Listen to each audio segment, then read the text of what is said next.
தேவனுடைய வார்த்தைக்கு நேராக கடந்து செல்ல போகிறோம். 2 கண்ணோட்டம், ஒன்று ஆவிக்குரிய கண்ணோட்டம், இன்னொன்று மாம்சத்துக்குரிய கண்ணோட்டம். அல்லேலூயா. ஆவிக்குரிய கண்ணோட்டம் என்பது காண முடியாதது, மாம்சத்துக்குரிய கண்ணோட்டம் காண்கிறது. அல்லேலூயா. 2 கண்ணோட்டம் உண்டு.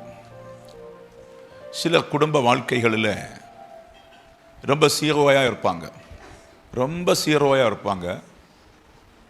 அவங்க ஆவிக்குரிய கண்ணோட்டத்தை பார்ப்பாங்க, மாம்சத்தின் கண்ணோட்டத்தை பார்க்க மாட்டாங்க. அவங்க ஆவிக்குரிய கண்ணோட்டத்தை பார்த்து சொல்லுவாங்க, நான் இப்படி ஆசீர்வாதமாக இருப்பேன், நான் வீட்டை கட்டுவேன், என் வீட்டில் கார் உண்டாகும், என் வீட்டில் எல்லா வசதியும் உண்டாகும்னு சொல்லி ஒன்றுமில்லாத வேளையில் ஆவிக்குரிய கண்ணோட்டமாக இருப்பாங்க. அல்லேலூயா. சிலர் அந்த மாம்ச கண்ணோட்டத்தில் மாத்திரம் இருப்பாங்களே தவிர அவங்களுக்கு ஆவிக்குரிய கண்ணோட்டம் வராது. நீங்கள் இந்த நாளில் ஆவிக்குரிய கண்ணோட்டத்தில் வர வேண்டும் என்று வேண்டிக் கொள்ளுகிறேன். ஆமென். Praise the lord. ஆவிக்குரிய கண்ணோட்டம் மாத்திரமல்ல, அது ஆவிக்குரிய காரியத்தை அறியவும் வேண்டும். நம்ம ஏதோ ஒரு ஆவிக்குரிய கண்ணோட்டத்தில் ஒன்றுமே நம்ம புரிந்து கொள்ளாமல் வந்தால், ஒன்றுமே செய்யாமல் இருந்தால் அது ஜெயம் எடுக்காது. நீங்கள் அதுக்கேற்ற சில கிரியைகளை செய்து கொண்டே இருக்கணும். ஏற்ற காலமாகும்போது கர்த்தர் அதனதன் காரியத்தை ஏற்ற வேளை செய்வார். என்ன, பயப்படாதீங்க. அல்லேலூயா. Praise the lord. காலமாக கொஞ்சம் சத்தம் போட்டேன் என்ன சொன்னால், நான் கை தட்டி எழுப்பி பார்த்தேன். அதுக்கு ரொம்ப கோபம் அதோட என் மெசேஜும் போச்சு. அல்லேலூயா. அப்படி இடம் கொடுக்கக்கூடாது. டயர்டு இருக்கும், தூக்க டயர்டு இருக்கும், எங்களுக்கும் இருக்கும். அதை அப்படியே சோல்வ் பண்ணும். அப்படி இருந்தால் வெளியே போய் கொஞ்சம் தண்ணியெல்லாம் கழுவி விட்டு, முகத்தை கழுவி விட்டு வந்துருங்க, பிரச்சனை ஒன்றும் கிடையாது. அல்லேலூயா. ஏன்னு சொன்னால், நாங்கள் போடுற அந்த வித்து சரியாக உங்களுக்கு கிடைக்காது விட்டால் ஒரு பலனுமே கிடையாது. ஆமே. காலங்கள் கடந்து போய் கொண்டே இருக்குது. வேதத்தில் பார்ப்போம்னு சொன்னால், இன்னைய நாளை இந்த சில செய்தியை பார்ப்போம். மார்க்கு சுவிசேஷத்தில் 5ஆம் அதிகாரம் 39 படிச்சு பாருங்க. உள்ளே பிரவேசித்து நீங்கள் சந்தடி பண்ணி அழுகிறது என்ன? பிள்ளை மரிக்கவில்லை, நித்திரையா இருக்கிறாள் என்றார். அல்லேலூயா. யாவீரின் பிள்ளை மரித்தது என்று சொல்லி ஆண்டவராய் இயேசு கிறிஸ்துவை அழைக்க வந்திருக்காங்க.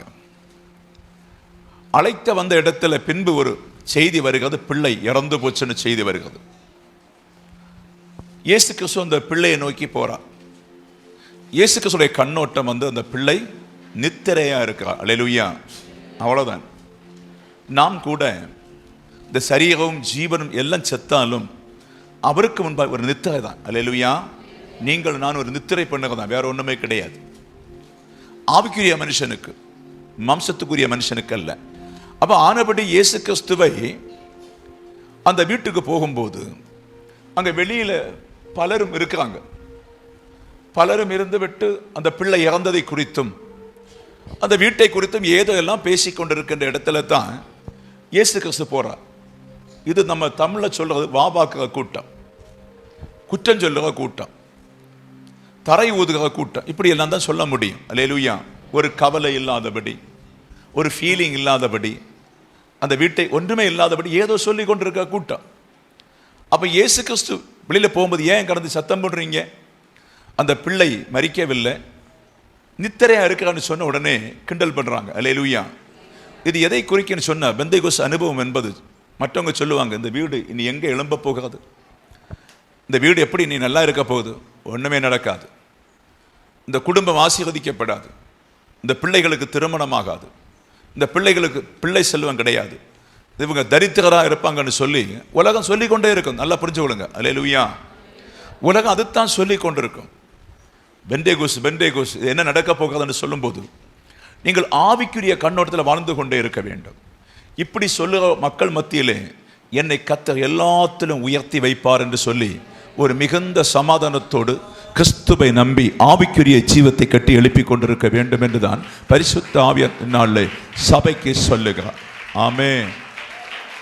அல்லேலூயா. அதை நீங்க கட்டி உங்க மனதில் கட்டி எழுப்பி கொண்டே இருக்கணும். மனதில் நீங்கள் அதை உருவாக்கி கொண்டே இருக்கணும். லாங் தூரத்தில் காணணும். இதை வச்சுதான் பரலோகம் கண்டுபிடிக்க போறோம் நாளைக்கு. அல்லேலூயா. பரலோகம் அப்படித்தான். காண முடியாதை விசுவசிக்க வேண்டும், அதை நம்ப வேண்டும். ஆவிக்குரிய காரியத்தில் கட்டி எழுப்பி எனக்கு ஒரு இடத்தை தருவார் என்று சொல்லி விசுவசிக்க வேண்டும். அல்லேலூயா. அங்கே அந்த பிள்ளை செத்து போனாள் என்று சொல்லி ஏதோ பேசிக்கொண்டிருந்த இடத்துல இயேசு உள்ளே போய் அந்த பெண்ணை கூப்பிட்டு எழுப்பினார், உயிரோடு எழுப்பினார் என்று பார்த்து கொள்ள முடியும். அதை உயிரோடு எழுப்பி அந்த பிள்ளை எழுப்பின உடனே அந்த வீட்டுக்கு சமாதானமும் வெளியே உள்ளவர்களுக்கெல்லாம் துக்கமாகிவிட்டது. காரியம் அவரை அற்பமாக எண்ணினார்கள். ஆமே. அந்த பெண் நித்திரை இருக்கிறாள் என்று சொன்ன உடனே அவரை அற்பமாக எண்ணவுடைய முகத்தில் கரியை பூசி அந்த குடும்பத்துக்கு சந்தோஷம் தந்து அந்த பிள்ளை உயிரடைய வைத்தார். அதுதான் ஆவிக்குரிய காரியத்தில் தூரே காணுக அனுபவங்கள். அல்லேலூயா.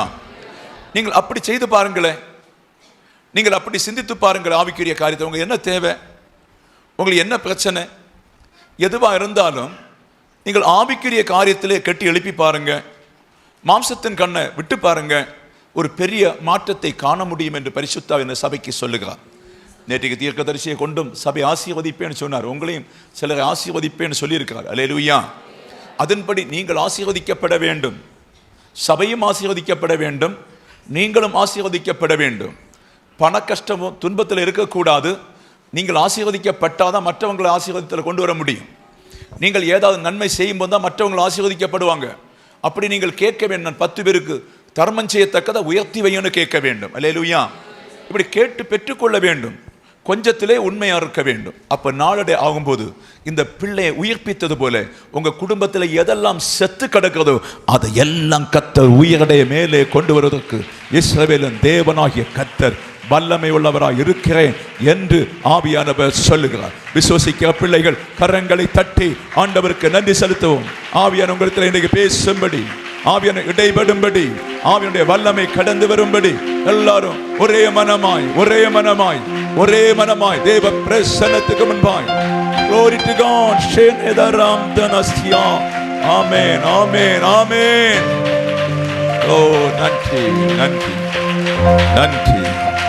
ஆமென். ஒரு தொலைந்து போன ஒரு கோடாலி. அல்லேலூயா. விறகு வெட்டுற கோடாலி, தடி வெட்டுற ஒரு கோடாலி. எலிஷா தீர்க்கதரிசியின் காலத்தில் இரவிக்கு வாங்கின கோடாலி, இரவலுக்கு வாங்கின கோடாலி நினைக்கிறேன். அல்லேலூயா. அப்படித்தான் தமிழ் ஒரிஜினாலிட்டி இல்லையா? ஓகே. நம்ம கன்னியாகுமரி பாஷையில் இரவகான அப்படி சொல்லிட்டு போயிடுவோம். அல்லேலூயா. இரவலுக்காய் வாங்கின கோடாலி. அந்த கோடாலி காலத்தை இரவலுக்கு வாங்குறாங்க. சாயங்காலம் வேலை முடித்து அதையும் கொடுக்கணும், அதுக்குள்ள பணத்தையும் கொடுக்கணும்.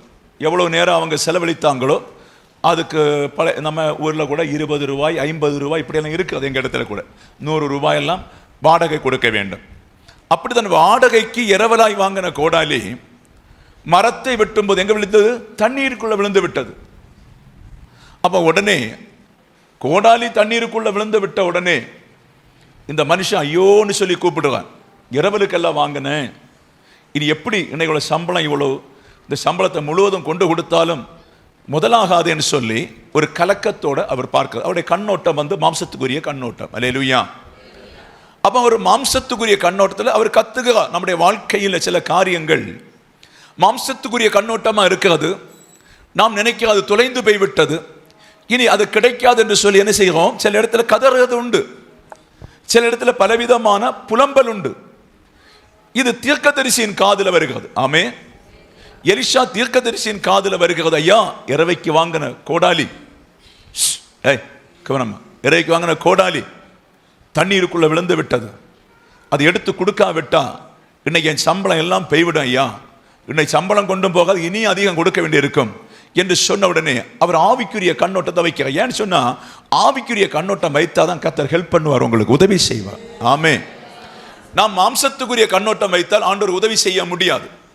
ஆவிக்குரிய கண்ணோட்டம் வைக்கிறது என்பது அவரை விசுவசிக்கிறதாக்கும், அவரை நம்புகிறதாக்கும். அல்லேலூயா. அப்போது தீர்க்கதரிசியுடைய காதில் வந்த உடனே அவர் கேட்கிறா, எங்கே கோடாலி விழுந்துன்னு கேட்கிறா. அல்லேலூயா. அப்போ சூண்டி காட்டுறாங்க, இந்த இடத்துல தான் கோடாலி விழுந்துன்னு சொல்லி. அப்போ அவர் ஒரு மர கொம்பை வெட்டி அந்த இடத்துல போட்டு அந்த இரும்பை என்ன செய்கிறார்? மிதக்க பண்ணுகிறார். அல்லேலூயா. நீங்க சிந்தித்து பாருங்க, ஒரு மரக்கொம்பை விழுந்த உடனே இரும்பு மிதக்குமா? ஒருபோது இரும்பு மிதக்காது இல்லையா? ஆமே, மிதக்காது. அப்ப மரக்கொம்பை போட்ட உடனே இரும்பு மிதக்கன்னு சொன்னா அவர் ஆண்டவர் மேல விசுவாசமா இருக்கிறார், ஆனபடி என்னுடைய பார்வையிலே நிச்சயம் தேவதூதன் தான் எடுத்து கொடுத்திருக்க வேண்டும். கரங்களை தட்டி கர்த்தருக்கு நன்றி செலுத்துவோம். ஆமென், ஆமென், ஹல்லேலூயா, ஹல்லேலூயா, ஹல்லேலூயா, glory to God. ஆமென். நன்றி, நன்றி, நன்றி, நன்றி, ஓஷேபேகே, நன்றி பிதாவே. ஆமென், ஹல்லேலூயா. அப்ப ஆவிக்குரிய கண்ணோட்டம் எலிசாவுக்கிட்ட இருக்கிறது. எலிசா தூதனை காண்கிறவன், எலிசா தூதனை காண்கிறவன். எலிசாவுடைய கண்கள் ஆவிக்குரிய கண்கள்.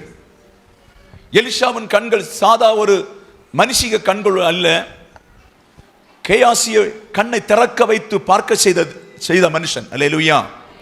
அப்ப அதை போல உங்க கண்ணோட்டம் இருக்க வேண்டும். அந்த கோடாலி எடுத்து அவருக்கு கொடுத்து அவரை சந்தோஷப்படுத்தினான் எலிசா. நான் வேதத்தில் ஆராயும் போது எப்போது ஆவிக்குரிய கண்ணோட்டத்தை எலிசா போட்டனோ அந்த நேரமே தேவதூதன் தண்ணிக்குள்ள இறங்கியாச்சு. அல்லேலூயா. அதுதான் உண்மை. மாரா என்று சொல்லுற இடத்துல வரும்போது இஸ்ரவேல் ஜனத்துக்கு மிகுந்த தாகம். ஆண்டவர் வந்து, ஆண்டவரை ரட்சகர் வந்து மிகுந்த தாகத்தோட தான் கொண்டு வராரு. அப்ப தாகத்தோட கொண்டு வரும்போது அவங்க வாக்குத்தத்தத்தின்படி நிச்சயமாய் அந்த தண்ணி குடித்துத்தான் ஆக வேண்டும். அல்லேலூயா. அவள் வாக்குத்தத்தம் பண்ணி இருக்கிறார். அப்போ அவங்க ஆசையோடு வருகிற இடத்துல ஒரு மாரா என்று சொல்ல ஒரு பயங்கரமான குளமோ நீரூற்றோ உள்ள இடம், மிகுந்த கசப்புள்ளதா இருந்த உடனே அவங்க என்ன செய்றாங்க, அதை குடிக்க முடியாம முறுமுறுக்கிறதை பார்க்க முடியும். நம்முடைய வாழ்க்கையில ஒரு மாம்சத்துக்குரிய கண்ணோட்டம் இருக்குன்னு சொன்னா நமக்கு நிறைய முறுமுறுப்புகள் இருக்கும். நம்முடைய வாழ்க்கையில வீடு ஏன் மதுரமாய் மாறவில்லை, நம்ம வீட்டில் ஏன் சமாதானம் வரவில்லை, நாம் ஏன் நம்முடைய குடும்பங்களை பல பல பிரச்சனையை கடந்து போறோம்னு சொன்னா ஒரு ஆவிக்குரிய கண்ணோட்டம் இன்னும் வரவில்லை. அல்லேலூயா. நம்ம ஜெபிக்க நாம் ஒரு ஆவிக்குரிய கண்ணோட்டத்தோட ஜெபிக்க வேண்டும். உங்க கசப்பு மாறும், பிள்ளை இல்லாத கசப்பு மாறும், வீடு இல்லாத கசப்பு மாறும், திருமண காரியங்கள் நடக்கும். ஆவிக்குரிய ஜெபித்து பாருங்க. அல்லேலூயா. நான் என்னைக்கு இப்படி இருக்கிறதல்ல, என் வாழ்க்கையில சேஞ்சஸ் உண்டாகும். நான் என்னைக்கும் ஒரு கடக்காரனா இருக்கிறதல்ல, என்னைக்குமே நான் கொத்தனார் வேலை செய்து சாகிறதுக்கு அல்ல, என்னைக்குமே டிரைவிங் பண்ணி சாகிறதுக்கு அல்ல, என்னைக்குமே கல்லு வெட்டி சாகிறதுக்கு அல்ல, என்னைக்குமே மண்ணு சுமந்து சாகிறதுக்கு அல்ல, என்னைக்குமே ஆட்டோ சுமந்து ஆட்டோயை ஓட்டி சாகிறதுக்கு அல்ல. எனக்கு ஆவிக்குரிய கண்ணோட்டம் இருக்குது. வரும் நாட்கள்ல கர்த்தர் என்னுடைய வாழ்க்கையை மாறா போன்று இருக்கின்ற பிரச்சனை ஒரு மதுரமாய் மாற்ற நான் ஒரு ஆவிக்குரிய கண்ணோட்டத்தை நான் போடுகிறேன் என்று சொல்லி ஒப்பு கொடுத்தால் நிச்சயம் கர்த்தர் பெரிய மாற்றத்தை தருவார். Glory bakashana baba tara. Hallelujah, hallelujah, hallelujah, hallelujah, hallelujah, hallelujah, amen, hallelujah. மாறாவன் தண்ணி கசப்பா இருந்த உடனே இவங்க சேர்ந்து ஆவிக்குரிய அனுபவத்தில் எல்லாரும் வர வேண்டியதாக இருந்தது. ஒரு மோசே மாத்திரமல்ல, மோசே அந்த இடத்துல தனிமே தான் நிற்கிறாரு. மிரியாம் 2-3 பேர் தான் நிற்கிறாங்களே தவிர மற்றவங்க எல்லாமே அதை புரிந்து கொள்ள முடியவில்லை. காலேப்பும் ஜோசுவாவும் இந்த கசப்பானாலும் எதுவானாலும் நன்மையாய் முடியும் என்று சொல்லி நம்பின சின்ன ஒரு கூட்டம் மக்கள் தான். அல்லேலூயா. சபையில இன்றைக்கு அப்படிதான் சின்ன ஒரு கூட்டம் தான் வரும் நாட்களில் நன்மையாய் முடியும் என்று சொல்லி நிற்பாங்களே தவிர எல்லாரும் நிற்க முடியாது. இவங்க சிலர் தான் அந்த மாறாவின் கசப்பை புரிந்து கொண்டு நிற்கிறத பார்க்க முடியும். அங்கேயும் ஒரு மரக்கொப்பை வெட்டி ஆண்டவர் போட சொன்னார். எப்போ மோசே வந்து ஆண்டவரை நோக்கி கூப்பிடும் போது, எதுக்கு ஆண்டவர் அப்படி செய்கிறார்? உங்க குடும்ப ஜீவிதத்தில் எதுக்கு கசப்பை வைத்திருக்கிறார்? உங்க வாழ்க்கையில் எதுக்கு கசப்பை வைத்திருக்கிறான்னு சொன்னா அந்த கசப்பு நீங்கள் புரிந்து கொள்ள வேண்டும், அது பின்பு மாறும் என்று சொல்லி விசுவசிக்க வேண்டும். அல்லேலூயா. வாழ்க்கையிலே கசப்பும் புளிப்பும் உண்டு, வாழ்க்கையில கண்ணீரும் துக்கமும் உண்டு, வாழ்க்கையில இதெல்லாம் கடந்து தான் போக வேண்டும் என்று சொல்லித்தான் ஆவிக்குரிய காரியங்கள் சொல்லிக் கொடுக்கிறது. ஆமே. உங்கள் வாழ்க்கை சின்ன வயதிலே மதுரமாய் இருந்தால் பின்பு அது கசப்பாய் மாறி மரணத்துக்குள்ளே போய்விடுவீங்க. உங்க வாழ்க்கையில நிறைய கசப்புகளும் துன்பங்களும் இருந்தாதான் நீங்க அந்த கசப்பை நீக்குவதற்கு எவ்வளவு பாடுபடுறீங்கன்னு உங்களுக்கு தெரியும். அல்லேலூயா. அந்த கசப்பை ஜெபித்து நீக்கி பாடுபட்டு நீக்கித்தான் அந்த கசப்பை மாற்றுவீங்க. அப்படி ஜனங்கள் வந்து புரிந்து கொள்ளல, அங்க செங்கடலை பிளந்ததை மறந்துட்டாங்க. இந்த கசப்பை பார்த்த உடனே முறுமுறுக்கிறாங்க. அது ஆண்டவருக்கு பிடிக்கல. அவர் இந்த காரியமானாலும் விசுவாச பிள்ளைகளுக்கு நன்மை இல்லாம தீமை வைக்க மாட்டார். நல்லா புரிஞ்சுக்கணுங்க. அவன் ஆனபடிதான் மோசே ஆண்டவரை நோக்கி மண்டாடின உடனே ஒரு மரக்கொப்பை காண்பித்து சொன்னார், அதை வெட்டி போடுன்னு சொன்னார். அதை வெட்டி போட்ட உடனே மதுரமாகுமாங்க. அல்லேலூயா. நம்முடைய வாழ்க்கையில வெட்ட வேண்டியதை வெட்ட வேண்டும், முறிக்க வேண்டியதை முறிக்க வேண்டும். உங்க வாழ்க்கை கண்டினியாய் கசப்பா இருக்கிறதா? உங்க வாழ்க்கையில ஜெயம் இல்லையா? உங்க வாழ்க்கை மதுரமான ஒரு இடத்துல வராவிட்டால் கிறிஸ்துவ வாழ்க்கையில எங்கெல்லாம் முறிக்கணுமோ அதை முறித்து மாற்ற வேண்டும். முதல்ல நம்மை பரிசோதித்து பார்க்க வேண்டும். நம்மை ஒரு நாள் சிந்தித்து பார்க்க வேண்டும். என்னிடத்தில் என்ன குறை இருக்கிறது? என் வாழ்க்கையில் வருகிற கசப்புக்கு காரணம் என்ன என்று சொல்லி நீங்கள் தன்னை ஒரு நாள் ஆராய்ந்து பாருங்க. வாரத்தில் ஒரு நாளாவது ஆராய்ந்து உங்களை தாழ்த்தி கொண்டு ஒரு கசப்பான கொம்புகள் உங்க வாழ்க்கையில முளைத்திருக்குன்னு சொன்னா அதை வெட்டி போட்டா உன் வாழ்க்கை மதுரமாய் கத்தர் மாற்றி மேலான ஒரு இடத்திலே கத்தர் கொண்டு வர கத்தர் வல்லவராயிருக்கிறார். ஆமென், ஆமென், ஹல்லேலூயா, பிரைஸ் தி லார்ட். நம்ம எல்லாம் ஆப்போசிட்டா சிந்தித்து பார்க்கிறோம். நம்ம ஒன்றும் நடக்காதுன்னு சொல்லி சிந்தித்து பார்க்கிறோம். நம்ம சூனியத்தை பார்த்த உடனே இனி எழும்ப முடியாதுன்னு சொல்லி நினைக்கிறோம். அப்படி ஒன்றும் கிடையாது. அல்லேலூயா. தேவன் சூனியத்திலிருந்து எழுப்ப வல்லவர். லாசர் வந்து மரித்த உடனே ஜனங்கள் எல்லாம் இவருடைய சிநேகிதன் அல்லவா, இவர் இவருடைய நண்பனாச்ச, இவர் இந்த வீட்டில் வந்து தங்குவாரு, இந்த வீட்டில் சாப்பிட்டு எல்லாம் போவாரு, இவர் நோயை குணமாக்கலாம் அல்லவா, இப்படி அநேக காரியங்களை சொல்றாங்க. இவர் இங்க இருந்தா லாசர் செத்திருக்க மாட்டானே, நிறைய பேரை உயிரோடு எழுப்பி இருக்கான்னு சொல்லி அநேக காரியங்களை சுற்றி நிற்கிற ஜனங்கள் சொல்றதை பார்க்க முடியும். ஆனா இயேசுவின் கண்ணோட்டம் என்று சொல்வது, நீ 4 நாள் கல்லறையில் இருந்தாலும் 10 நாள் கல்லறையில் இருந்தாலும் அவர் எழுப்ப வல்லவராய் இருக்கிறார் என்று அறிந்து கொள்ள வேண்டும் என்று பரிசுத்த ஆவியான திருச்சபைக்கு சொல்லுகிறார். ஆவிக்குரிய கரங்களை தட்டி உன் வாழ்க்கையை கல்லறை போல மூடி போட்டிருக்கின்ற இடங்கள், வருமானம் இல்லாமல் இருக்கின்ற இடங்கள், எழும்ப விடமாட்டேன்னு சொல்லி லாசரை போல கல்லறையிலே போட்டு வைத்திருக்கின்ற சாணங்களை கத்தர் கெட்டி எழுப்ப இன்றைக்கு வல்லவராய் இருக்கிறேன், எனக்கு ஒத்தாசை வரும் பர்வதம் அவர் உன்னோடு இருக்கிறான் என்று ஆவியானவர் சொல்லுகிறதுக்காய் ஸ்தோத்திரம். ஆமென், ஆமென். ஹல்லேலூயா, பிரைஸ் தி லார்ட். ஒரு மார்த்தாளுடைய கண்ணோட்டத்திலையும் இனி அவர் எழுந்திருக்க மாட்டார்னு தான் சொந்த சகோதரி. ஒரு மரியாளுடைய கண்ணோட்டத்திலையும் என் சகோதரனுடைய வாழ்க்கை முடிந்து போச்சுன்னு சொல்லித்தான் அவங்க 2 பேரும் வந்து காலில் விழுந்து அழுகாங்க. ஆனா இயேசுவின் கண்ணோட்டம் அப்படி இல்லை. இனி நாம் உயிரடைய போவதை வைத்து கொண்டு அவனை பேர் சொல்லி அழைத்து வெளியே எழுப்பினார். இது தன் வருகைக்குள்ள அடையாளமா இருக்கிறது. இது தன் மறுஜன்ம உயிர்த்தெழுதல் அடையாளமா இருக்கிறது. ஆனபடி இந்நேரத்திலே உன்னை கல்லறையிலே அடைத்தாலும் அங்கிருந்து என்னை எழுப்பி கொண்டு வர ஒரு இஸ்ரவேலின் தேவனாகிய கர்த்தர் என்னோடு இருக்கிறார் என்று சொல்லி விசுவசித்தால் அநேக கல்லறைகள் திறக்கிறது போல உன் வாழ்க்கையில் அடைக்கப்பட்டு இருக்கின்ற கல்லறையான வாழ்க்கை திறக்கும் என்று கர்த்தர் சொல்லுகிறார்.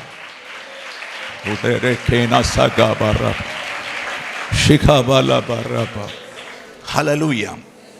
சாத்தான் ஆவிக்குரிய கண்களை தந்து மூடுகிறவனாக்கும். சாத்தான் ஆவிக்குரிய கண்களை தந்து உன்னால ஒன்று நடக்காதுன்னு சொல்லுவான். சாத்தான் சொல்லுவான் இனி கடபாரத்தில் எழும்ப மாட்டேனே சொல்லி விடுவான். சாத்தான் அநேக காரியங்களை சொல்லி உன்னை தாழ்த்தி போடும்போது நீ உடனே ஒரு ஆவிக்குரிய உருவாகுதல் உண்டாகிக்கொண்டே இருக்க வேண்டும். போ பிசாசே. அல்லேலூயா. இந்த உலகம் ஆண்டவருடையது, இந்த ராஜ்யம் இயேசுவுடையது. நான் அவருடைய கற்பனைகளை கைக்கொண்டால் இது எல்லாம் நான் தான் இனி அனுபவிக்க போறேன். வருங்காலம், 1000 அரசாட்சி, நித்திய ஜீவன், இது எல்லாம் எனக்கு தான் வைத்திருக்குது, உனக்கு ஒண்ணுமே இங்க கிடையாது. ஆனபடி நான் ஆவிக்குரிய கண்ணோட்டத்தை நான் கெட்டி எழுப்புறேன்னு சொல்லி சாத்தானோட சேலஞ்ச பண்ணா வரும் நாட்கள் நீ எதுக்கு சேலஞ்சு பண்ணியோ அந்த காரியத்தில் கர்த்தர் ஜெயம் கொடுத்து உன்னை மேலான இடத்திலே குறைந்த இடங்களெல்லாம் மாற்றி மேலான இடத்திலே கர்த்தர் கொண்டு வர கர்த்தர் வல்லவராயிருக்கிறேன் என்று சொல்லி சபைக்கு சொல்லுவதற்காய் ஸ்தோத்திரம் ஸ்தோத்திரம் ஸ்தோத்திரம் ஸ்தோத்திரம். ஹல்லேலூயா. சூழ்நிலையை கர்த்தர் மாற்றுவார். நீங்க ஒன்று செய்தா போதும். உங்க வீட்டில் எந்த பிரச்சனையானாலும் எப்படி இருந்தாலும் அந்த சூழ்நிலையை மாற்றுவதற்கு உங்க வீட்டில் ஒரு ஆளுக்காவது விசுவாசம் வேணும். விசுவாசம் மாத்திரம் இருந்தா போதாது, அவங்க ஜெபிக்கிறவளா இருக்க வேண்டும். ஒன்று விசுவாசம் வேணும், ரெண்டாவது ஜெபிக்கிறவளா இருக்க வேண்டும். ஜெபிக்கிறவளுக்கு என்ன செய்யணும்னு சொன்னா, அவங்க தேவனோடு நடப்பதற்கு ஒரு பரிசுத்தம் வேண்டும் என்று சொல்லி அவங்களை புரிந்து கொள்ளும். வரும் நாட்களில் ஆண்டவர் ஒரு மனுஷனோடு இடைப்படணும்னு சொன்னா அவங்களோட பரிசுத்தம் வேணும். அப்ப பரிசுத்தம் வேணும், விசுவாசம் வேணும், ஜெபம் வேணும். அல்லேலூயா. இந்த மூன்று காரியம் உங்களுடைய இருந்தால் மாத்திரம்தான் ஒரு ஜெயம் எடுக்க முடியும். அல்லேலூயா. பேசலாம். இப்ப எஸ்தர் காலத்தில் எப்படி ஜெயம் எடுத்தா? சூனியமா இருந்த இடத்துல ஜெயம் எடுத்தாள். இப்படி எல்லாம் அவங்க ஜெயம் எடுக்கிறதெல்லாம் ஜெபத்துல தான். விடாத ஜெபம், விடாத போராடி ஜெபிக்கிறது, முன்னும் பின்னும் ஆண்டவரை விடாதபடி ஜெபித்து அவங்க வரும் நாட்கள்ல அவங்க விரும்புகிற வாக்குத்தத்தத்தை பிடிக்கும் வர விட மாட்டாங்க. ஆமென். அநேக காரியங்களை சொல்லி போக முடியும். கர்த்தர் பெரிய காரியம் செய்வார். இனி சிந்தனைக்கு எதிராக சில காரியங்களை மாத்திரம் பார்த்துவிட்டு நாம் ஜெபிக்க போறோம். பார்த்தீங்க சொன்ன 1 தெசலோனிக்கே 5:18 படி காணாமல் போன பொருட்களுக்கு ஸ்தோத்திரம் செலுத்த வேண்டும். அல்லேலூயா. ஆமென். ஒரு பொருள் கைவிட்டு போய்விட்டது, ஏதோ ஒரு பொருள் கைவிட்டு போய்விட்டது. இல்லாவிட்டால் நாம் ஒரு காரியத்தை பொக்கிஷமாய் வைத்திருந்தோம், அந்த பொக்கிஷம் நம்ம கையில கிடைக்காம போய்விட்டது. இல்லாவிட்டால் ஒரு 50,000 ரூபாய் கலைந்து விட்டது, ஏதோ ஒன்று நமக்கு சம்பவித்து விட்டது. அல்லேலூயா. நம்ம என்ன செய்வோம்? எல்லாருமே என்ன செய்வோம்? அழுதுட்டே இருப்போம். அதை நினைத்து கொண்டு பல நாள் துக்கித்துக் கொண்டிருப்போம். வேதவசனம் சொல்லுகிறது, நம்ம அழுகிறதுனாலே துக்கிக்கிறதுனாலே ஒரு முறை நம்மளால கூட்ட முடியாது. அல்லேலூயா. அப்போ ஒரு பொருள் கலைந்து போனாலோ ஒரு பொருள் திருடப்பட்டாலோ ஏதாவது ஒன்று செய்தால் நீங்கள் புரிந்து கொள்ள வேண்டும், என் ஆண்டவர் எல்லாமே எனக்கு நன்மைக்குத்தான் செய்வார். அல்லேலூயா. என் தேவன் எனக்கு நன்மைக்கு இல்லாம தீமைக்கு செய்ய மாட்டார். அதுக்கு என்ன செய்யணும்? பல ஸ்தோத்திரங்களை சொல்லிக் கொண்டே இருக்க வேண்டும். அது இருக்கிறதாகவே ஸ்தோத்திரம் சொல்லிக் கொண்டிருக்க வேண்டும். அது கூட உண்டு என்று சொல்லியே ஸ்தோத்திரம் சொல்லிக் கொண்டே இருக்க வேண்டும்.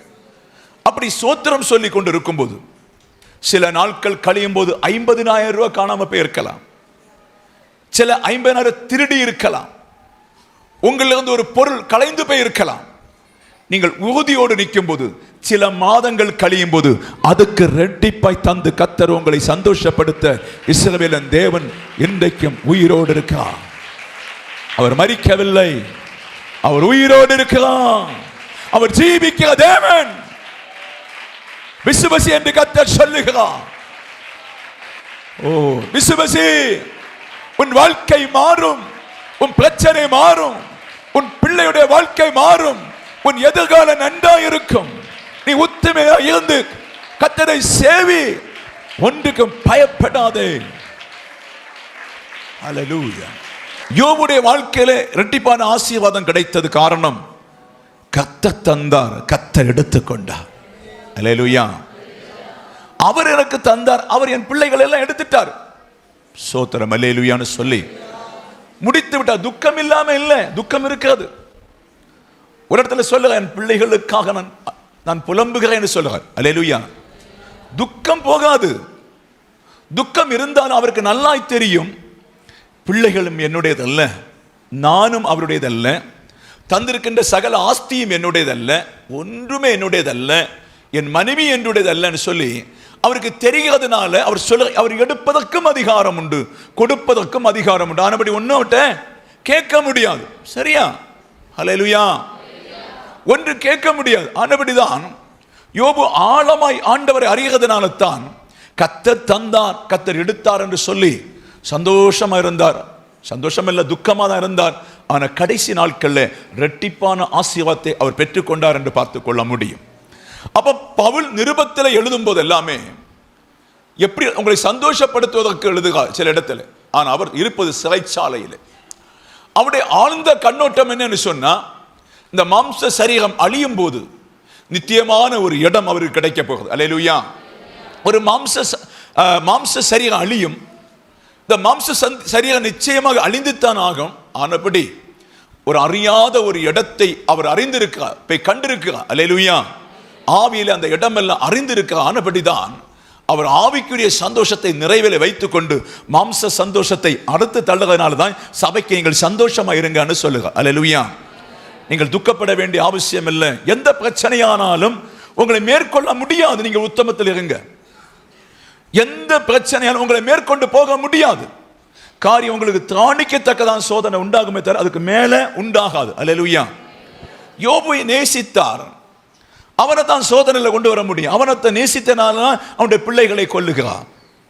அது ஏன்? இந்நாள் அத்தாட்சிக்காக மீண்டும் நான் உங்களுக்கு பிள்ளைகளை கொடுக்க வல்லவர், இந்த கல்லுகள்ல இருந்து பிள்ளையை கொடுக்க வல்லவர். ஆவிக்குரிய காரியம். அல்லேலூயா. ஒரு வார்த்தை சொன்னா போதும் கோடாகோடி தூதர்கள் இங்க இறங்க வல்லவர். ஒரு வார்த்தை சொன்ன போதும் தேவன் இங்க இறங்கி வருவதற்கு வல்லவர். ஒரு வார்த்தை சொன்னா போதும், அல்லேலூயா, ஒரு வார்த்தை சொன்னா போதும் அது அப்படியே நடத்துக ஆண்டவராக இருக்க. கரங்களை தட்டிக்க நன்றி சொல்லுங்க. தூக்கத்தை ஆவி விடாங்க.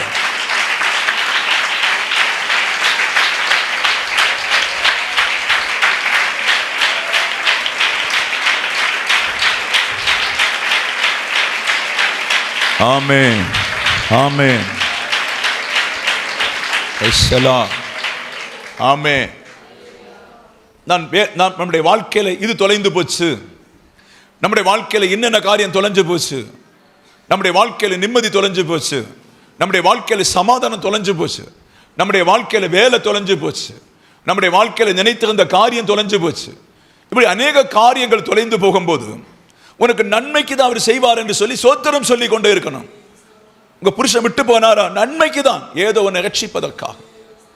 நம்மை கடபாரத்தில் வைத்தார், நன்மைக்கு தான், அப்படித்தான் சொல்லி புரிந்து கொள்ள வேண்டும். என்னை 10 பேருக்கு முன்பாக அவமானப்படுத்தின, அது நன்மைக்கு என்று சொல்லி நீ புரிந்து கொள்ள வேண்டும். எது வந்தாலும் நன்மைக்கு என்று சொல்லி புரிந்தா வரும் நாட்கள்ல நன்மையை மாற்றுவார். யோபுடைய சிநேகிதர்கள் வெறுத்தார்கள், உற்றாரெல்லாம் வெறுத்திருப்பார்கள். இத்தனை சோதனை வருவதற்கு யோபு பாவி என்று சொல்லியே முத்திரை குத்தி இருப்பார்கள். அப்படித்தானே? அல்லேலூயா. இத்தனை பிரச்சனை வருவதற்கு யோபு பாவிதான், யோபு அக்கிரமக்காரன் தான் என்று சொல்லி முத்திரை குத்தி இருப்பாங்க. யோபுடைய வாழ்க்கை முடிந்தது என்று நினைச்சிருப்பாங்க. ஆனா யோபுக்கு ஒரு கண்ணோட்டம் இருந்திருக்கும். அல்லேலூயா. யோபுக்கு ஒரு கண்ணோட்டம் இருந்திருக்கும். ஏன்னு சொன்னா அவருக்கு ஒரு நம்பிக்கை, நான் சொந்த கண்களால் அவரை நான் பார்ப்பேன் சொல்லி ஒரு நம்பிக்கை அவருக்குள்ள இருந்தது. அது விசுவாசத்தோடு சொல்லிக் கொண்டே இருந்தார், விசுவாசத்தோடு நம்பிக்கொண்டு இருந்தார். ஆமென். Praise the lord, praise the lord, ஹல்லேலூயா. அதை விசுவாசத்தோடு நம்பிக்கொண்டு இருந்தனால தான் மீண்டும் பிள்ளைகளை கொடுத்தார், மீண்டும் ஆஸ்தியை கொடுத்தார், துளைந்து போனது எல்லாத்தையும் கொடுத்தார். அதை போல நீங்களும் கிறிஸ்தவ வாழ்க்கையிலே ஏதோ ஒன்று நஷ்டப்படும் போது சோத்திரம் சொல்லி பாருங்க, துதித்து பாருங்க. இது எல்லாமே ஏதோ ஒன்று. நான் உண்மை ஆராதிக்கிற பிள்ளை தானே, நான் ஜெபிக்கிற பிள்ளை தானே, நான் பரிசுத்தமா வாழ்கிற பிள்ளை தானே, நான் உம்முடைய பிள்ளை தானே. அப்ப என்ன எதுக்கு நீ சோதிக்கிற? மகளானனால தானே, நீ என் பிள்ளை ஆனதுனால சோதிக்கிறார். அல்லேலூயா. அப்ப சோதனை தப்பித்து போதற்குள்ள வழியும் அவர் முன்னே வைத்திருக்கிறார். நீ சோதனையிலிருந்து ஜெயம் எடுத்த உடனே உனக்கு வர வேண்டிய பொக்கிஷத்தை அவர் கண்ணால கண்டு வைத்திருக்கிறார். அதை போல நீங்கள் அந்த கண் கொண்டு பார்த்தால் நிச்சயமா ஒரு விடுதலை வரும் என்று சபைக்கு ஆவியானவர் சொல்லுகிறார். Oh, glory, glory, hallelujah, praise the Lord. யோவான் புஸ்தகம் 17ஆம் அதிகாரம் 10ஆம் வசனத்தில் படிக்கும்போது பாருங்க, யோபு 17:10 பார்க்கும்போது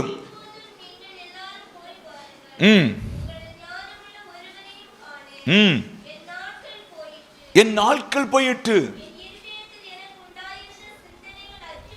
என் இருதயத்தில் இருந்த சிந்தனை எல்லாம் அற்று போயிட்டு, அது இரவை பகலாக்கிட்டு, இருளை கடந்து வர என்ன செய்தது? அல்லேலூயா. காரியம் தாறுமாறாய் போய்விட்டது. பகல் என்று நினைத்தேன், இரவாகிவிட்டது. இரவென்று நினைத்தேன், பகலாகிவிட்டது. நல்ல புருஷன் சொல்லி திருமணம் பண்ணி பார்த்தேன், பகல் என்று நினைத்தேன், இரவாய் போய்விட்டது. நான் என்னெல்லாமோ கற்பனை பண்ணி நினைச்சேன், அது ஒன்று என் வாழ்க்கையில் நடக்கவில்லை. அல்லேலூயா. அமைதியான ஒரு வேலை கிடைக்கும் என்று நினைத்தேன், அமைதியான ஒரு வாழ்க்கை கிடைக்கும் என்று நினைத்தேன். ஒரு 10-60 வயசு ஆகும்போது இளைப்பாகலாம் என்று சொல்லி நினைத்தேன். நான் ஒண்ணுமே நடக்க மாட்டேங்குது. அல்லேலூயா. இப்பதான் ஓட வேண்டியது இருக்குது. பகல் வரும் என்று காத்திருக்கிறேன், ஆனா இரவாய் வந்து கொண்டிருக்கிறது. நித்திரை பண்ண வேண்டும் என்று இரவு வரும் என்று காத்திருந்த பகலாய் இருக்கிற சூழ்நிலை மாறுகிறது. பல பல பிரச்சனைகள் வந்து அலைமோதி கொண்டிருக்கிறது. பிள்ளைகள் ஒரு பக்கமாய் வளர்ந்து கொண்டிருக்காங்க, செலவுகள் கூடிக்கொண்டிருக்கிறது. முன்ன பார்த்தா சூனியம், எங்க பார்த்தாலும் சூனியம், இருட்டு போல தோன்றுகிறது. சாத்தான் சொல்லுவான், உன் வாழ்க்கை முடிந்து விட்டது, யோவே உன் வாழ்க்கை முடிந்து விட்டது, இனி நீ ஒரு வெளிச்சத்தை நீ காண்பதில்லை, இனி உன் வாழ்க்கை முழுவதும் இருளாய்தான் இருக்கும் என்று சொல்லி சாத்தான் சொல்லும் போது உனக்குள்ளே ஒரு விசுவாச பவுண்டேஷனை போட்டு ஆவிக்குள்ளே தட்டி எழுப்ப வேண்டும். கர்த்தர் இந்த சூழ்நிலையை மாற்றி என்னை பகலாய் மாற்றுவார், என் இரவு மாறும் என்று சொல்லி நீ விசுவசித்து முன்னேறி போகும்போது கர்த்தர் உனக்கு நன்மைகளை செய்ய கர்த்தர் வல்லவராயிருக்க. ஹல்லேலூயா. Praise the Lord. உன் வாழ்க்கையில் நிறைய சூனியங்கள் இருக்கும். ஆல்மோஸ்ட் நிறைய பேருக்கு சூனியம் தான் அதிகம், ஆல்மோஸ்ட் பிரச்சனை தான் அதிகம், கவலைத்தான் அதிகம். சிரிக்க முடியவில்லை, துன்பத்தை சகித்து சகித்து வாழ்ந்து கொண்டிருக்கும். நிலைமையை பார்த்தால் ஒருபோதும் தப்பி போக முடியாது. இந்த நாள் கர்த்தர் சொல்லுகிறார், நீ ஆவிக்குரிய ஒரு மனப்பான்மை கட்டி எழுப்பு. உன் இருட்டை வெளிச்சமாய் மாற்றுவேன், உன் சூழ்நிலை வெளிச்சமாய் மாற்றுவேன். பிள்ளை செல்வத்தை நான் உனக்கு கொடுப்பேன், நன்மைகளை உனக்கு நான் செய்வேன், வழிபாதை திறந்து தருவேன். நீ என் வார்த்தைக்கு கீழ்ப்படிந்தால் உன் குடும்பம் அட்ரஸ் இல்லை என்று சொல்லுகிற இடத்துல நான் அட்ரஸாய் மாற்றி நான் இருக்கிற தேவன் என்று சொல்லி காணாமல் போன ஆடுகளை தேடி வந்த தெய்வம் உன்னை தேடி வந்திருக்கிறார். நீ விட்டு கொடுத்து ஒரு விசுவாசத்தோடு எழும்புவாயானா என் மகிமை காண்பாய் என்று ஆவியானவர் சபைக்கு சொல்லுகிறதுக்காய். ஆமென். ஹல்லேலூயா. ஆபகுக் புஸ்தகத்திலே 3:17-18 வசனங்களை பார்த்தாலும் எது கிடைத்தாலும் எது கிடைக்காவிட்டாலும் மகிழ்ச்சியா இருப்பேன், என் தேவனுக்குள்ளே நான் களி கூர்ந்து கொண்டிருப்பேன் என்று சொல்ல வேண்டும். அல்லேலூயா. அந்த ஆபகுக் அதை எழுதும் போது தேவனை நன்றாய் அறிந்திருக்கிறார், தேவனை நன்றாய் அறிந்திருக்கிறார். அல்லேலூயா. அவருடைய வழிகளை நன்றாய் புரிந்திருக்கு. நீங்கள் உங்கள் பிள்ளைகளை எப்படி நடத்துறீங்களோ அதை போலத்தான் ஆண்டவர் நம்மை நடத்தி கொண்டு, அவருடைய சொந்த பிள்ளைகளா இருக்கிறதுனால அவர் கட்டுப்படுத்தி நடத்தி கொண்டிருக்கார். நம்ம இஷ்டத்தின்படி வாழ முடியாது, நம்ம இஷ்டத்தின்படி ஒன்று செய்ய முடியாது. நல்லா புரிஞ்சுக்கணுங்க. நம்ம மாம்ச இச்சையிலே ஏதாவது செய்து முடிக்க பார்ப்போம். அவரோ என் பிள்ளை பிழைக்க வேண்டும் என்று சொல்லி கட்டுப்படுத்துகிறார். சிலவேளை ஒரு மாடு சாகும், சிலவேளை 2 ஆடு சாகும், சிலவேளை வீட்டில் பிள்ளைகளுக்கு சாவு வரும், சிலவேளை வீட்டு மூளை இடிந்து விடும், தென்னந்தோப்பெல்லாம் இடிந்து விடும், வாழை கிருஷி எல்லாம் காற்றடித்து கொண்டு போகும். பல பல பிரச்சனைகள் வந்தாலும் நீ என்ன செய்யணும் சொன்னா, இதை மாற்றித்தர அவர் வல்லவராக இருக்கிறார். நான் விசுவசிக்கிறேன். எதெல்லாம் இடிந்து போனாலும், ஆடு மாடுகள் மந்தைகள் எல்லாம் அழிந்து போனாலும், கிருஷி பூமிகள் ஒளிந்து போனாலும், லாபமான நஷ்டம் என்றாலும் எல்லாத்தையும் ஆண்டவருக்கு முன்பு நான் சமர்ப்பித்து நான் சந்தோஷமா ஜெபம் பண்ணி கொண்டே இருப்பேன். அல்லேலூயா. அந்த பக்குவதை நமக்கு வர வேண்டும். அல்லேலூயா. அந்த பக்குவதை வர வேண்டும். Praise the Lord. சிலர் சொல்லுவாங்க, என் பிள்ளை இறந்ததுனால இனி சபைக்கு வர மாட்டேன். சிலர் சொல்லுவாங்க, என் தோப்பு அழிந்ததுனால சபைக்கு வர மாட்டேன். சுழல் காற்று வந்ததுனால என் தேங்காய் எல்லாம் போயிட்டு நான் கடைக்கு வர மாட்டேன், சபைக்கு வர மாட்டேன். சிலர் சொல்ல, எங்க ரெப்பகள் எல்லாம் அழிந்து போயிட்டு நீ சபைக்கு வர மாட்டேன், இனி எங்க நம்பிக்கை இருக்குது. அல்லேலூயா என்று சொல்லி நம்ம சிலவங்க நினைக்கிறது உண்டு. அல்லேலூயா. இப்படி எல்லாம் சொல்லி சோர்வடையும் போது புரிந்து கொள்ள வேண்டும், இந்த மனுஷன் எதனால தைரியமா இருக்கா? இந்த மனுஷன் எதனால தைரியம் எழுதலான்னு சொன்னா, அவருக்கு தெரியும் இங்க நமக்கு ஒன்றும் இருந்ததில்லை. அல்லேலூயா, பிரைஸ் எல்லாம். ஒரு ஆசீர்வாதம் நமக்கு இங்க இருந்ததில்லை.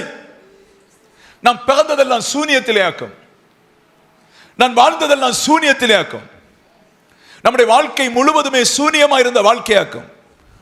நீங்கள் இவ்வளவு தூரம் வருவீங்கன்னு சொல்லி யாரும் நினைத்ததும் கிடையாது. அல்லேலூயா, பிரைஸ் எல்லாம். அவன் எல்லாம் அவர் கண்ட்ரோல் பண்ணி கொண்டிருக்கா. ஆனபடி எது மரித்தாலும் எது சம்பவித்தாலும் நான் கர்த்தருக்குள்ள மகிழ்ச்சியா இருக்க நீங்கள் கற்றுக்கொண்டால் மறுநாள் உங்க சூனியங்கள் மாறி மகா செழிப்பான ஆவிக்குரிய வாழ்க்கை மாத்திரமல்ல, இந்த பூமியில உன்னை செழிப்பாய் வைக்க இஸ்ரவேலின் தேவனாகிய கர்த்தர் உன் மத்தியிலே உலாவிக் கொண்டிருக்கிறேன் என்று பரிசுத்த ஆவியானவர் சபைக்கு சொல்லுகிறார். அல்லேலூயா, சபைக்கு சொல்லுகிறார். அல்லேலூயா, பிரைஸ் எல்லாம். ஒரு கானான் என்னுள்ள ராஜ்யம் மோசே அழைத்து கொண்டு வரும்போது யாருக்குமே விசுவாசம் இருந்திருக்காது. அவர்கள் விசுவாசம் இல்லாமல் இருந்ததனால தான் அந்த 40 ஆண்டுகளும் முறுமுறுப்புகளும் சண்டைகளும் கோபங்களும் எரிச்சலுமாக நடந்து வந்தாங்க. அப்ப அவருடைய வாழ்க்கையில் அவர்கள் நினைக்கன்னு சொன்ன இந்த சூடு, இந்த பாடு, இந்த காற்று, இந்த கொடுங்காற்று, தண்ணீர் இல்லாத அனுபவங்கள், அந்த எகிப்தின் பாதையிலிருந்து இங்க வந்த பின்பு அவர்கள் பட்ட பிரயாசத்துக்கு கையும் கணக்கும் இல்லை. சில நம்ம கூட இடரை போய் விடுவோம். அல்லேலூயா, வசனத்தை பேசுறோம், நம்ம கூட அப்படி விழுந்துடுவோம். அல்லேலூயா. சரியா, அவங்க இயேசு தேவனுடைய அனுபவத்தை அறியாம தான் விழுந்துட்டாங்க. நல்லா புரிஞ்சுக்கொள்ள வேண்டும். தேவன் செய்ய போற அனுபவ காரியங்களை அறியாம தான் அவர்கள் வரும் வழியிலே அற்புதங்கள் நேரே கண்டு விழுந்து விட்டார்கள். அந்த கானானை பார்த்த பின்பு அவர்களுக்கு எல்லாருக்கும் அங்கே உள்ளே போக வேண்டும் என்ற ஆசை உண்டு, ஆனால் போக முடியவில்லை. அதை போலத்தான் கிறிஸ்தவ வாழ்க்கை முதல்ல ஒரு ஞானஸ்நானம் எடுத்து மெல்ல மெல்ல விசுவாசத்திலிருந்து பரிசுத்த ஆவியை பெற்றுக்கொண்டு மெல்ல மெல்ல கிறிஸ்துவுடைய ரகசியத்தை அறிந்து கொண்டு நாளுக்கு நாள் அவருடைய ரகசியத்தை புரிந்து கொண்டு இஸ்ரவேல் ஜனங்கள் விழுந்ததை போல சபை விழக்கூடாது.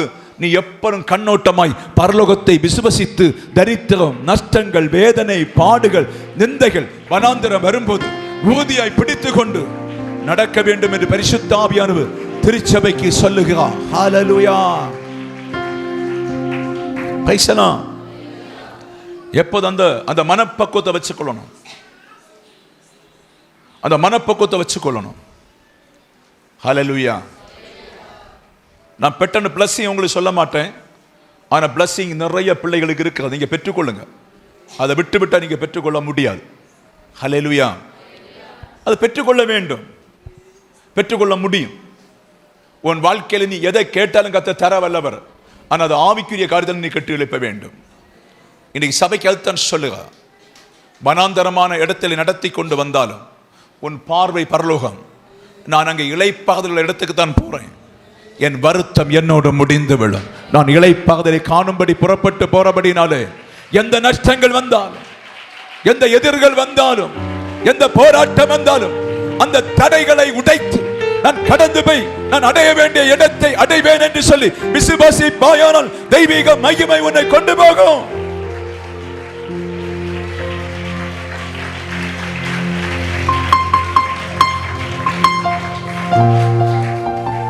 ஹல்லேலூயா. இந்த விசுவாசத்தில் கெட்டி எழுப்பின உடனே நம்மை நடத்த போது ஆண்டவராக்கும்.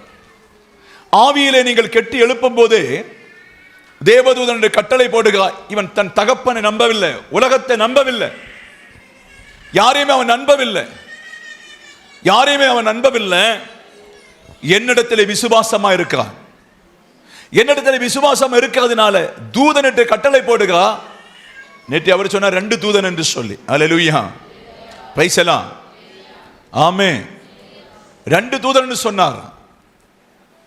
அப்போ தூதனுடைய கட்டளை எதுக்கு போடுகிறார்? இவளுக்குள்ளே பரலோகம் உருவாகி கொண்டிருக்கிறது. வனாந்தரமான வாழ்க்கையிலே பரலோகம் உருவாகி கொண்டிருக்கிறது. இவனுக்குள்ளே பரலோகம் உருவாகி கொண்டிருக்கிறது. வனாந்தரத்தின் மத்தியில உருவாகி கொண்டிருக்கிறது. என்னை விசுவசித்து இந்த வனாந்தரத்தில் நடக்கவனாக்கும்.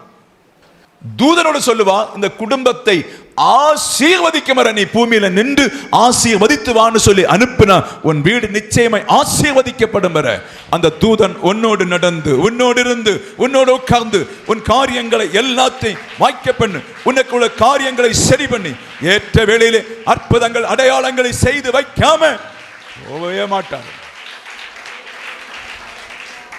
யாக்கோபோடு ஒரு தூதன் போனான். யாக்கோபோடு தூதன் போனதை பார்க்க முடியும். நேற்று அதை முடிக்கல, அவர் இந்த செய்தி இடையில போடுறார். அல்லேலூயா, பிரைஸ் தி லார்ட். வானத்துக்கு ஒரு தூதன் ஏறுகிறதும் இறங்குகிறதையும் பார்த்தான். ஆண்டவராய் தேவன் யாக்கோபை கூப்பிட்டு இந்த பூமியை உனக்கு தருவேன்னு சொன்னார். அல்லேலூயா, மிகுந்த சந்தோஷம். இந்த பூமியை தருவேன்னு சொன்ன கல்லை, ஒரு தலைமாட்டில் வைத்து தூங்கின கல்லை தூக்கி நாட்டி எண்ணெய் வார்த்து பொருத்தனை பண்ணி கொண்டு போறான். அல்லேலூயா, நான் போற இடத்துல உண்ணவும் உடை தந்து என்னை ஆசீர்வதித்து திருப்பி கொண்டு வந்தா இந்த இடம் தேவனுடைய வீடா இருக்குன்னு சொல்றாரு. அல்லேலூயா, ஆமென், மறந்துடக்கூடாது. பிரைஸ் தி லார்ட், ஹல்லேலூயா. ஆனா அவருடைய சிந்தனை சாத்தான் மாற்றி விட்டான், அவ்வளவுதான். அதுக்கு மேல நம்ம போகக்கூடாது. நம்ம செய்தி நம்ம பார்த்திருக்கோம். அல்லேலூயா, அவர் போன இடத்துல சிந்தனையை மாற்றுவதை பார்க்க முடியும். ஆண்டவரை கண்ட மனுஷன், ஆனால் அவருடைய சிந்தனை மாறி சுமார் 14 ஆண்டுகள் பெண்களுக்காக வேலை செய்தாலும் தேவதூதன் விட்டு போகவில்லை. அல்லேலூயா, காரணம் ஒரு வார்த்தை, உன்னை ஆசீர்வதித்து உன் வீட்டுக்கு நான் திருப்பி கொண்டு வருவேன். அப்ப நம்ம பாவம் செய்தாலும், நம்ம அக்கிரமம் செய்தாலும், நம்ம ஏதோ ஒரு குற்றங்களை செய்தாலும், யார் நிமித்தமோ உனக்கு தந்த வார்த்தை மாறாத காரியம், உன்னை உருவாக்க தேவன் அவராய் இருக்கார் என்று சொல்லி பரிசுத்த ஆவியார் இந்த சபைக்கு சொல்லுகிறார். ஆமென், பிரைஸ் தி லார்ட். உன்னை வேணும் என்று சொல்லி 14 ஆண்டுகள் நஷ்டப்படுத்தினார். இரவும் பகலும் வேலை செய்தார் பெண்ணுக்காக. இரவும் பகலும் அடிமையை வேலை செய்தார். பனி எல்லாம் அவர் மேல நனைந்து கொண்டே இருந்தது. ஆசை வேலை செய்துட்டே இருந்தார். உபத்திரம் அவரை நெருக்கினது. தூங்க முடியாதபடி கஷ்டப்பட்ட இது எல்லாமே ஆண்டவரை விட்டதுனால. புரியுதா? Price the Lord. இரவெல்லாம் பாடுபடுவோம், பகலெல்லாம் பாடுபடுவோம், தூக்கமே இல்லாம பாடுபடுவோம், பலவிதமான நிந்தைகளை அனுபவிப்போம். இது எல்லாமே நம்முடைய ஆவிக்குரிய கண்ணோட்டம் இல்லாம போறதுனால பாடுபடுவதாக்கும் என்று கர்த்தர் சொல்லுகிறார். அல்லேலூயா. நாம் என்ன பாடுபட்டாலும் ஒரு சின்ன நூறு கூட கொண்டு போக முடியாது ஐயா. Price the Lord. கொண்டு போக முடியுமா? நம்ம புரிஞ்சுட்டா போதும். ஆனபடி உங்களை ஆசீர்வதிப்பேன்னு சொன்னா, யாக்கோபுக்கு மத்தியிலே ஒரு தூதன் இறங்கினது போல உன் வீட்டில் தங்கி இருக்கிற தூதர்கள் உண்டு என்று சொல்லி பரிசுத்த ஆவியானவர் சொல்லுகிறார். உனக்கு செய்ய வேண்டிய காரியத்தை செய்து முடிக்கும் வரை அந்த தூதன் போவதில்லை என்று கர்த்தர் சொல்லுகிறார். உனக்கு வாக்களித்ததை நான் செய்து முடிப்பேன், உனக்கு வாக்களித்ததை நிறைவேற்றுவேன், உனக்கு வாக்களித்ததை முடிக்கும் வரை அவர் மாற மாட்டேன் என்று பரிசுத்த ஆவியானவர் சொல்லுகிறார். அல்லேலூயா.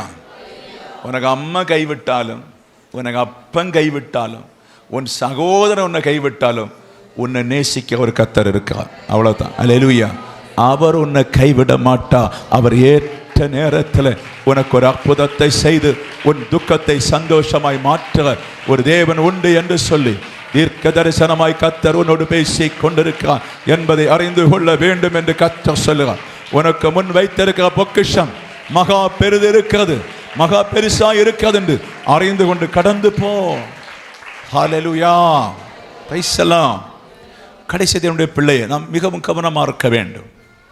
அந்த தேவதூதன் உங்களை கொடுத்து கம்ப்ளைண்ட் சொல்ல கொடுக்க கூடாது. ஆண்டவரை பார்த்து, யெகோவை பார்த்து, யாக்கோவை பார்த்து சொல்லுவார், தூதன் நீ நினைக்கிறவன் சரி கிடையாது, பொண்ணுக பின்ன கரங்கி நடக்கிறான், நீ நினைக்கிறவன் கள்ளனாக்கும், நீ நினைக்கிற எப்தனாக்கும் குட்டிட்டு கொடுப்பாரு தூதன். ஒவ்வொரு நாளும் போன்ல பேசும்போது அவங்க டிஸ்கஷன் பண்ணி கொண்டே இருப்பேன். நீ இவனை நம்பி ஒன்று பார்த்துட்டு காரியம் இல்லை, நீ இவனை நம்பி இருக்கிறீரோ ஒரு பெரிய பெரிய ஒரு ராஜ்யமா இவனை வச்சு உருவாக்க நினைக்கிற, இது நடக்காத காரியம். அல்லேலூயா. தேவன் நடத்தி காட்டுவார். சகல மனுஷர்களை மாற்ற வல்லமை உள்ள தேவன், ஒருவனை உடைத்து போட்டு கெட்ட வல்லமை உள்ள தேவன், ஒரு கலசத்தை உடைத்து போட்டு மீண்டும் உருவாக்குறது போல, குயவன் உருவாக்குறது போல ஒரு வீட்டையோ ஒரு மனுஷனை உருவாக்க என் ஆண்டவருக்கு தெரியும்.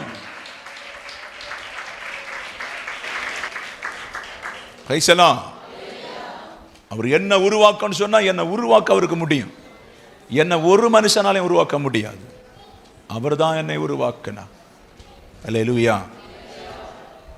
நான் ஒரு மனுஷனுக்கு அடிபணிக்கிற ஆளு இல்லை. இப்ப எல்லாருக்கும் அடிமையாக்குனாங்க. அல்லேலூயா. Praise the lord. ஆமென். கிறிஸ்துவின் நிமித்தம் சிலவங்களை தடவி கொடுக்கணும், சிலவங்களை தட்டி கொடுக்கணும், சிலவங்களை கடிந்து பேசணும், எல்லாத்துக்கும் எல்லாமா இருக்கணும். Praise the lord. அதான் கர்த்தர் உருவாக்க ஒரு பாத்திரமாய் நீங்கள் மாற வேண்டும். Praise the lord. ஆமென். கர்த்தர் நோட்டத்தை வைத்திருக்கிறார். அதை நீங்க சரியா நின்றா மாத்திரம் தான் செய்து முடிக்க முடியும் என்று பரிசுத்த ஆவியானவர் சபைக்கு சொல்லுகிறார். கடைசி ஒரு வார்த்தை பேச நான் முடிக்க போறோம். ரோமர் புஸ்தகம் 8ஆம் அதிகாரம் 28 படிங்க. அன்றியும் அவருடைய தீர்மானத்தின்படி அழைக்கப்பட்டவர்களாய் தேவனிடத்தில் அன்பு கூறுறவர்களுக்கு சகலும் நன்மைக்கு ஏதுவாய் நடக்கிறது என்று அறிந்திருக்கிறோம். அல்லேலூயா. Praise the lord. ஒரு தகப்பனுக்கு 2-3 பிள்ளைகள் உண்டு. தகப்பனுக்கிட்ட எல்லா ஆஸ்தியும் இருக்குது. பிள்ளைக்கு வேணும்னு இஷ்டம் போல கொடுக்க தகப்பனுக்கு முடியும். கோடிக்கணக்கில் தகப்பனுக்கு கொடுக்க முடியும். லட்சக்கணக்கில் பணத்தை கொடுக்க முடியும். நிரந்தரமான நிம்மதியை தகப்பனுக்கு கொடுக்க முடியும். ஆனா தகப்பன் தருகிறதுகளை என்னன்னு தெரியல. அல்லேலூயா. நம்ம ஜெபிக்கிறோம், பாடுகிறோம், ஞானஸ்நானம் எடுத்திருக்கோம், ஆனா நமக்கு நிம்மதி கிடையாது. Price the Lord. நம்ம என்ன நினைப்போம்? ஹல்லேலூயா. எதுக்கு இந்த கோவில்? எதுக்கு இந்த வசனம்? எதுக்கு இந்த பிரச்சனை? எதுக்கு இந்த உபவாசம்? எதுக்கு இந்த 7 நாள் கூட்டம்? அது ஒன்றும் தேவையில்லை. அல்லேலூயா. நமக்கு நிம்மதி இல்லையே, ஒன்றும் நடக்குது இல்லையே. அல்லேலூயா. வீடு கட்ட நடக்கல, 5 சென்ட் இடம் வாங்க நடக்கல, திருமண காரியம் நடக்கல, பிள்ளைகளுக்கு படிப்பில் மேலே வர என்ன ஒன்றும் நடக்க மாட்டேங்குது. அல்லேலூயா. ஆனா வேதம் திட்டமா சொல்லுகிறது. என்ன சொல்லுன்னு சொன்னா, சகலதும் நன்மைக்கேதுவாய் வைத்திருக்க. ஆமே. கரங்களை தட்டி கத்த நன்றி செலுத்து. நன்மைக்கேதுவாய், சகலதும் நன்மைக்கேதுவாய், சகலதும் நன்மைக்கேதுவாய்.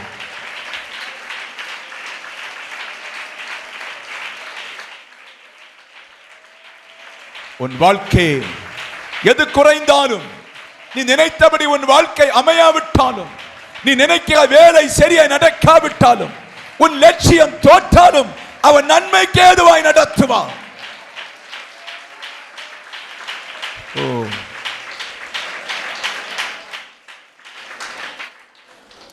ஒரு முன்குறிக்கப்பட்ட பிள்ளை, ஒரு முன்குறிக்கப்பட்ட பிள்ளை, தேவன் முன்குறிக்கப்பட்ட பிள்ளை, அந்த பிள்ளை விரும்புகிறபடி வாழ முடியாது. நல்லா புரிஞ்சுக்கிடுங்க. அல்லேலூயா. அது சில காலம் போகும்போது உங்களுக்கு புரியும். நான் ஆசைப்படுகிறது ஒன்றும் தருகிறது இல்லை, வேற ஒன்றைத்தான் தருகிறார். அல்லேலூயா. இஸ்ரவேல் ஜனங்கள் சாப்பிடுவதற்கு மீன், வெள்ளரிக்காய், இறைச்சி எல்லாம் கேட்டாங்க. அல்லேலூயா. அவர் கொடுக்கிறது கிடையாது. ஏன்னு சொன்னா, பரலோகத்தின் மன்னாவினாலே காண்டாமிருகத்தின் பலத்தை கொடுக்கிறார், தேவதூதனுடைய பலத்தை கொடுக்கிறார். யுத்தம் செய்வதற்கு, கானானியர்களை அழிப்பதற்கு, பல ராஜாக்களை வெட்டி வீழ்த்துவதற்கு. இது எதை குறிக்குன்னு சொன்னா, உலகத்தின் சாப்பாடு சந்தோஷத்தை புசித்து குடித்தால் உலகம் உன்னை அடக்கிக் கொள்ளும். உலகத்தின் ஆகாரத்தை மறந்து கிறிஸ்துவின் மன்னாவாகிய வார்த்தைகளை புசித்து குடித்தால் வெட்டி வீழ்த்த வேண்டிய சாத்தானை வெட்டி வீழ்த்தி உனக்கு போக வேண்டிய தூரத்துக்கு போகத்தான் கர்த்தர் சில குறைகளை வைத்திருக்கிறார்.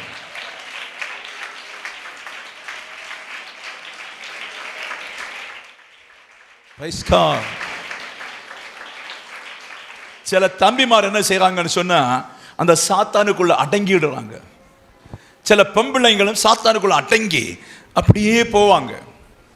புத்தி உள்ளவங்களுக்கு மாத்திரம் தெரியும், எனக்கு இந்த வீட்டை தராவிட்டாலும் அது நன்மைக்கு, சொத்தை தராவிட்டாலும் நன்மைக்கு, எனக்கு ஆசீர்வாதம் தராவிட்டாலும் நன்மைக்கு, ஒரு ஆட்டை தராவிட்டாலும் நன்மைக்கு.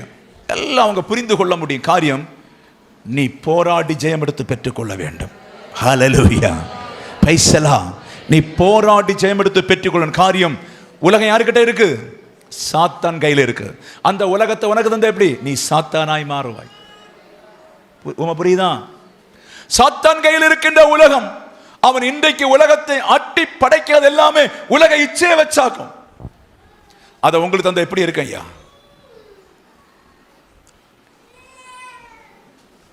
ஆவிக்குரிய கருத்தை சொல்றேன். எனக்கு 1 ஏக்கர் பூமி தந்தா நான் 2 ஏக்கருக்கு ஆசைப்படுவேன். எனக்கு 50 பகன் கோல்டு தந்தால் 50 கூட ஆசைப்படுவேன். எனக்கு ஒரு இனோவா கார் தந்தா நான் பென்ஸ் காருக்கு ஆசைப்படுவேன். எனக்கு ஒரு பெரிய வீடு தந்தா இன்னும் பெரிய வீட்டுக்கு நான் ஆசைப்படுவேன். அநேக பணக்காரர்களை அந்த ஆசையில நிறுத்தி அந்த லட்சியங்களை அவர் அனுபவித்து புசித்து குடித்திருக்கும் போது உன்னை என்னை தரித்திரனாய் மாற்றி அவருடைய சித்தத்தை உனக்குள்ளே உருவாக்கி மேலான ராஜ்யத்தை தரத்தான் கர்த்தர் கட்டுப்பாடு பண்ணி உன்னை நடத்தி கொண்டிருக்கிறாரே தவிர வேற ஒன்றுமில்லை என்று சொல்லி சபை அறைந்து கொண்டு இந்த நாள் கர்த்தருக்கு நன்றி செலுத்தி, நீ எனக்கு வைத்திருக்க காரியம் நான் அறிகிறேன், எது வந்தாலும் நான் நம்புகிறேன் என்று சொல்லி நீ கிறிஸ்துவோடு நடப்பாயானால் ஏற்ற வேளை கர்த்தர் இந்த உலகத்தை அல்ல மேலான பரலோக ராஜ்யத்தை தர கர்த்தர் வல்லவர். தங்கத்தின் வீதியிலே நடப்பாய், வைடூரத்திலே நடப்பாய், முத்து கண்மத்திலே நடக்கிற பரலோக ராஜ்யத்தை தந்து பிதாவின் இடத்திலே வைக்கத்தான் உனக்கு சில குறைவுகளை வைத்து கர்த்தர் மகளே இந்த குறைவை விட்டு என்னிடத்தில் வா என்று சொல்லி கூப்பிடுகிறார்.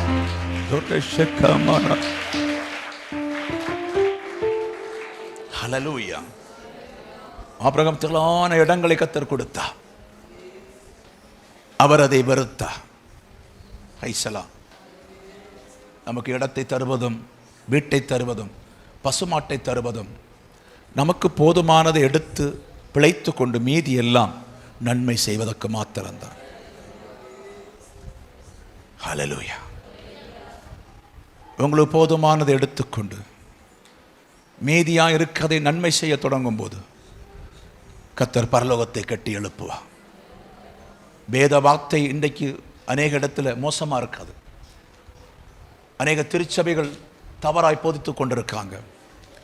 என்னுடைய வாழ்க்கையில் உனக்கு துக்கம் இருந்தால் நீ சொல்லுவாய், இந்த ராஜ்யம் எனக்கு வேண்டாம் ஆண்டவரே, என்னை எடுத்துக்கொள்ளுன்னு சொல்லுவா. அப்போ மாம்சேச்சை இடம் இல்லை. ஆனபடி எது நடந்தாலும் புருஷன் சரியில்லையா, பிள்ளைகள் சரியில்லையா, கோத்திரம் சரியில்லையா, மாமி சரியில்லையா, மாமா சரியில்லை, யார் சரியில் விட்டால் நீ சொல்லணும், எனக்கெல்லாம் நன்மைக்கு ஏதோ என்னை வைத்திருக்கிறேன், நான் உம்மை நேசிக்கிறேன் டாடி. ஹல்லேலூயா. இந்த சரீரம் 60 வருஷமோ 50 வருஷமோ இருக்கும் பூமியில், நான் அதுவரை உம்மை நேசிக்கிறேன், நான் மேலான அந்த ராஜ்யத்தை நான் நேசிக்கிறேன்னு சொல்லி அதுக்கு நீ காத்திருப்பாயானால் கர்த்தர் நிச்சயம் அந்த ராஜ்யத்தை கர்த்தர் தருவா. நீ பயப்பட வேண்டிய தேவையில்லை என்று பரிசுத்த ஆவியானவர் சொல்லுக. ஹல்லேலூயா. நாம் எல்லாரும் எழும்பி நிற்போமா? பிரசன்னம் பிரசன்னம் தேவ பிரசன்னம் அதிகாலமே தேடுகிறேன், அதிகாலமே தேடுகிறேன், ஆர்வமுடன் நாடுகிறேன், ஆர்வமுடன் நாடுகிறேன். பிரசன்னம் பிரசன்னம் தேவ பிரசன்னம். ஆஹா பிரசன்னம் பிரசன்னம் தேவ பிரசன்னம். இன்னும் உம்மை அறியணுமே, இன்னும் உம்மை அறியணுமே, இன்னும் கிட்டி சேரணுமே, இன்னும் கிட்டி சேரணுமே. பிரசன்னம் பிரசன்னம் தேவ பிரசன்னம்.